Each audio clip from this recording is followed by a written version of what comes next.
Olá! Hoje vamos mergulhar numa questão que é, uau, fundamental.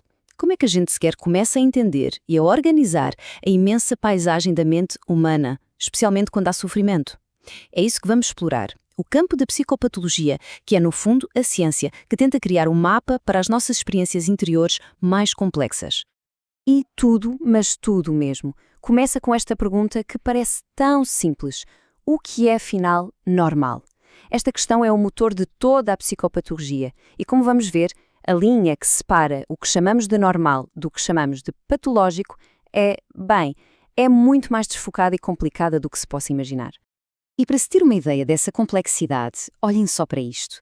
Temos, pelo menos, duas maneiras de pensar na normalidade. A normalidade funcional diz que algo não está bem se causa problemas práticos, se causa disfunção e sofrimento.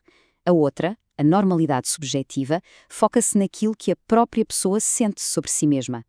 E é aqui que a coisa fica interessante, porque estas duas visões podem chocar. Alguém numa fase maníaca pode sentir-se fantástico, mas, objetivamente, a sua vida pode estar um caos. Então, em vez de só traçar linhas gerais, a psicopatologia faz um zoom. É uma disciplina que se foca nos detalhes, nos fenómenos específicos e muitas vezes únicos da experiência de cada um. A ideia não é julgar, mas sim descrever. Descrever com o máximo de precisão possível o que se está a passar. Para tornar isto mais palpável, vamos pegar num exemplo clássico: a alucinação. Quase toda a gente já ouviu esta palavra, mas a definição em psicopatologia é super precisa. Não é imaginar coisas, é uma percepção que tem o peso, a textura, a força da realidade. É sentir algo com a mesma certeza com que se sente o chão debaixo dos pés, mas sem que haja um estímulo lá fora para o provocar. E agora, olhem para um nível de detalhe. Isto é o que é fascinante. O clínico não pergunta só ouve vozes. Reparem nas perguntas. A voz é de homem, de mulher? É conhecida? Vem de dentro ou de fora? Dá ordens? Proíbe? Comenta?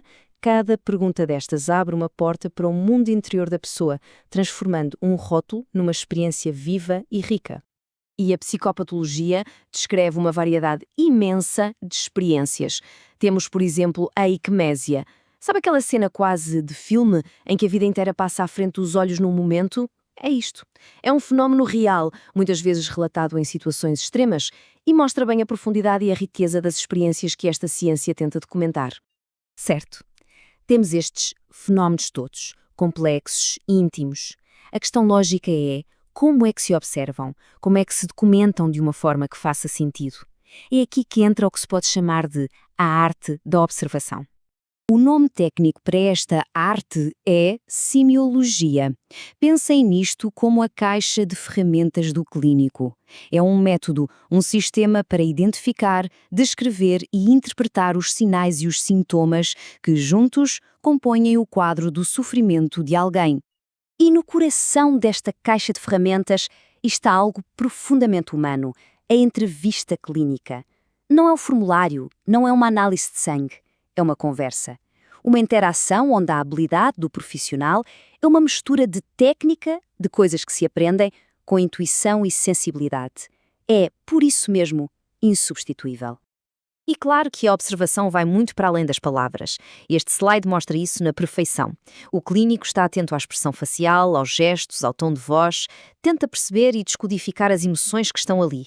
E repara também na forma como a pessoa gera as suas próprias expressões. Tudo isto dá pistas cruciais que as palavras, sozinhas, não conseguem contar.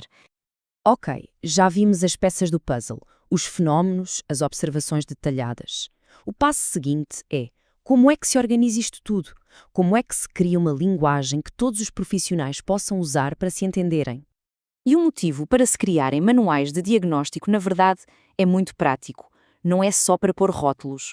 É para conseguir dados estatísticos para a saúde pública, é para criar uma linguagem comum, para que um clínico em Portugal e outro no Brasil estejam a falar da mesma coisa, é para servir de guia na formação, e um ponto histórico muito importante é para dar ao sofrimento psíquico o mesmo estatuto, a mesma seriedade das doenças físicas. E esta ideia de classificar não apareceu do nada, claro. Vamos fazer uma viagem rápida pela história para perceber como é que estes sistemas nasceram, uma jornada que moldou por completo a psiquiatria moderna. Esta linha do tempo conta uma história de mais de um século. Começa com pioneiros como o Kraepelin, a tentar organizar as observações clínicas, passa por uma necessidade puramente estatística no início do século XX e depois, boom! Em 1952, chega o primeiro DSM, o manual que, em várias edições, veio a dominar o campo até hoje, com a versão mais recente de 2013. E isto leva-nos ao ponto crucial. Com todos estes sistemas, estas categorias, estes manuais, o que é que acontece à pessoa? Qual é a tensão que existe entre o mapa do diagnóstico e o território, que é a experiência real e vivida de um ser humano? Esta citação acho que é poderosíssima. Ela captura a grande crítica a estes sistemas. Na tentativa de criar uma linguagem científica universal, corre-se o risco de algo essencial se perder pelo caminho: a história única de cada um, a subjetividade. A narrativa pessoal pode, de facto, esvair-se por entre as gretas das categorias de diagnóstico. E aqui está o contraponto, que é absolutamente fundamental. Não importa a categoria, o sintoma ou o manual. No fim do dia, não é uma memória ou uma percepção que adoece sozinha. É a pessoa inteira. É um princípio que nos lembra que qualquer mapa só serve se nos ajudar a compreender melhor o território, nunca para o substituir. E terminamos com esta pergunta, que fica a ecoar. Este é talvez o grande desafio da psicopatologia hoje. Como é que se consegue ter um sistema, uma ciência, uma linguagem comum para comunicar e ajudar, sem ao mesmo tempo abafar ou silenciar a história, a experiência e a humanidade de cada pessoa? É um equilíbrio delicadíssimo e talvez seja a questão mais importante de todas.